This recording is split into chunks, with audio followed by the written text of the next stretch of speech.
నమస్కారం అండి. నా పేరు doctor Naresh, consultant physician, rush hospital. ఈరోజు మనము డెంగ్యూ వ్యాధి గురించి ఒక 2 నిమిషాలు మాట్లాడుకుందాము. డెంగ్యూ వ్యాధి అనేది ముఖ్యంగా ఎలా సంక్రమిస్తుంది, దాని యొక్క లక్షణాలు మరియు నివారణ చర్యలు, హాస్పిటల్కి ఎప్పుడు వెళ్ళాలి, వీటి గురించి ఈరోజు మనం మాట్లాడుకుందాం. డెంగ్యూ వ్యాధి అనేది సాధారణంగా దోమల వల్ల వ్యాప్తి చెందుతుంది. డెంగ్యూ అనే ఒక వైరస్ ద్వారా, ఏడీస్ ఈజిప్టి అనే మస్కిటో ద్వారా మనకి వ్యాధి సంక్రమిస్తుంది. ముఖ్యంగా ఈ దోమలు అనేది చాలామంది అడిగే క్వశ్చన్ ఏంటంటే, మా ఇల్లు అంతా క్లీన్గా ఉంటుంది అయినా మాకు ఎందుకు డెంగ్యూ వస్తుందని.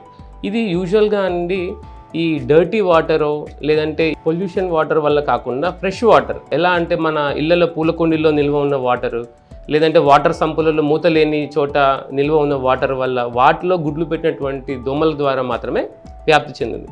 డెంగ్యూ యొక్క లక్షణాలు ఎలా గుర్తించాలి? ముఖ్యంగా ఏంటంటే అండి, జ్వరం అనేది 102, 103 ఉండడము, డోలో వేసిన ఒక అరగంట తగ్గడము, మళ్ళీ జ్వరం రావడము, విపరీతమైన తలనొప్పి, ముఖ్యంగా నడుము నొప్పి, కళ్ళ చుట్టూ నొప్పి ఉండడం అనేది ప్రధానమైన లక్షణాలు.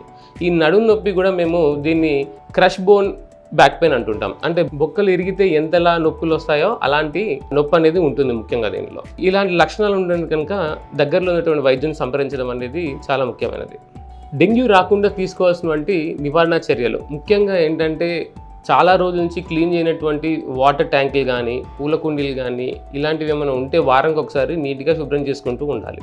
ముఖ్యంగా డెంగ్యూ వ్యాధి అనేది ఎర్లీ మార్నింగ్ మరియు evening 3 to 6, early morning 6 to 8 ఈ టైంలో కుట్టినటువంటి దోమల ద్వారా ఎక్కువగా వచ్చే అవకాశం ఉంటుంది. కాబట్టి ఆ సమయాల్లో పూర్తిగా చేతుల వరకు ధరించడం, వస్త్రాలు ధరించడము, మరియు ఆ టైంలో దోమలు అనేది కుట్టకుండా జాగ్రత్తలు తీసుకుంటే కొంతవరకు డెంగ్యూని నివారించవచ్చు.